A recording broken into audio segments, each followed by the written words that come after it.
Hi friends, எல்லோரும் எப்படி இருக்கீங்க? இன்றைக்கி வீடியோவில் என்ன பார்க்க போகிறீங்கன்னா ராகி புட்டு.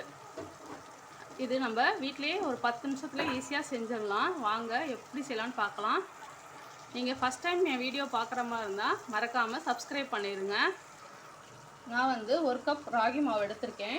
இதை நம்ம சலிச்சுக்கலாம்.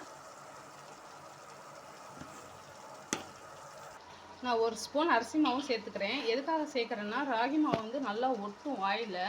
இது ஒட்டாமல் இருக்கிறதுக்காக தான் கொஞ்சோண்டு அரிசி மாவு சேர்த்துருக்கேன். இதையும் நல்லா நம்ம சலிச்சுக்கலாம்.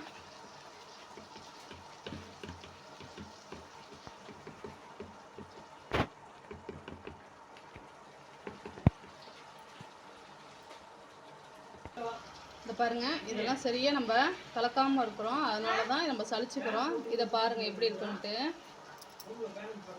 இது வேண்டாம். நான் தேவையான அளவு உப்பு எடுத்திருக்கேன். இதில் கொஞ்சம் தண்ணியை ஊற்றி நம்ம கரைச்சிக்கலாம்.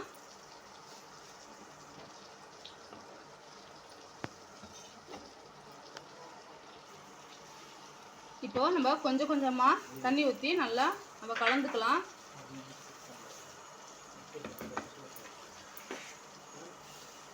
கேழ்வரகு மாவில் எல்லாத்துலேயுமே ஈரத்தன்மை இருக்கணும், இல்லைன்னா நம்மளுக்கு மாவு ஒழுங்காக வேகாது.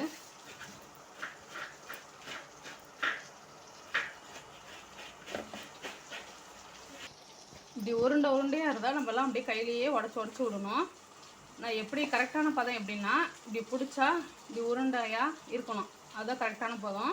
இப்போ வந்து ஃபுல்லாக எல்லாத்தையும் நம்ம உடச்சி விட்டுறலாம். இல்லைன்னா அப்படியே உருண்டையாக நம்ம வெந்ததுக்கப்புறம் மாவு இருக்கும், கையிலேயே நல்லா உடச்சி விட்டுக்கலாம். நெக்ஸ்ட்டு நம்ம இட்லி தட்டில் இதை அப்படியே கொட்டிக்கலாம்.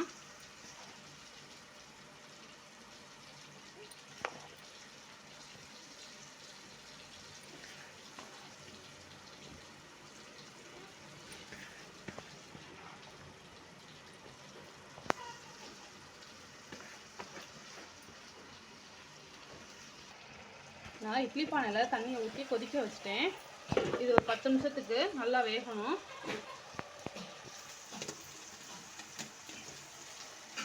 நல்லா வேக வச்சுக்கலாம். அதை இப்போ நம்ம வெந்துருச்சான்னு செக் பண்ணிக்கலாம். இப்படி எடுத்து கையில் உருட்டி பார்க்கணும். உருட்டி இப்படி மாதிரி உருண்டு வந்துச்சுன்னா வெந்துருச்சுன்னு அர்த்தம். இப்போ நம்ம கேஸ் ஆஃப் பண்ணிக்கலாம். இதை எடுத்துக்கலாம். சூடாக இருக்கும், பார்த்து செய்யணும்.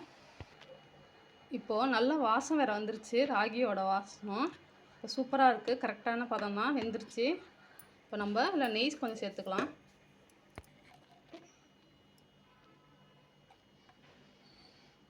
இதுக்கு நாட்டு சர்க்கரை சேர்த்துக்கலாம்.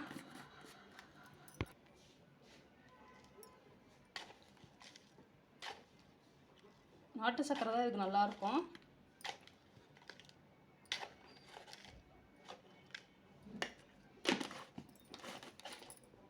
அடுத்து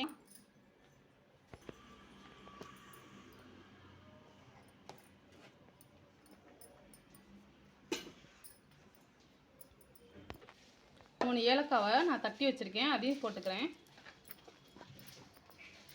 அவ்வளோதான் ஃப்ரெண்ட்ஸ், நம்ம ராகி புட்டு சூப்பராக ரெடி ஆயிடுச்சு. இது நல்லா கிளறி விட்டுக்கணும்.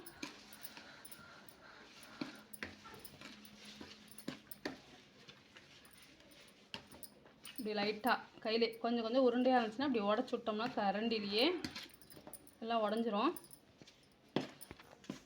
அவ்வளோதான் ஃப்ரெண்ட்ஸ், நம்மளோட ராகி புட்டு சூப்பராக ரெடி ஆயிடுச்சு. இது குழந்தைங்களுக்கு இந்த மாதிரி செஞ்சு கொடுங்க. ஸ்வீட்னால் கொஞ்சம் குழந்தைங்க சாப்பிடுவாங்க. அதுக்காக தான் நான் வந்து ராகி புட்டு இந்த மாதிரி நான் செய்கிறேன். என் குழந்தைங்களுக்கு இந்த மாதிரி தான் செஞ்சால் தான் பிடிக்கும். இந்த மாதிரி அடை தோசைலாம் சொன்னால் சாப்பிட மாட்டாங்க. அதனால தான் புட்டு செஞ்சு கொடுக்குறேன். அவ்வளோதான், நம்ம ஒரு பவுலுக்கு மாற்றிக்கலாம். அவ்வளோதான் ஃப்ரெண்ட்ஸ், நம்ம ஒரு 1/4 மணி நேரத்துலேயே ராகி புட்டு சூப்பராக ரெடி பண்ணிட்டோம். நீங்களும் இந்த மாதிரி வீட்டில் செஞ்சு பாருங்கள். என் சேனல் பிடிச்சிருந்தா மறக்காமல் சப்ஸ்கிரைப் பண்ணுங்கள், லைக் பண்ணுங்கள், ஷேர் பண்ணுங்கள், கமெண்ட் பண்ணுங்கள். நம்ம நெக்ஸ்ட் வீடியோவில் பார்க்கலாம். பாய்.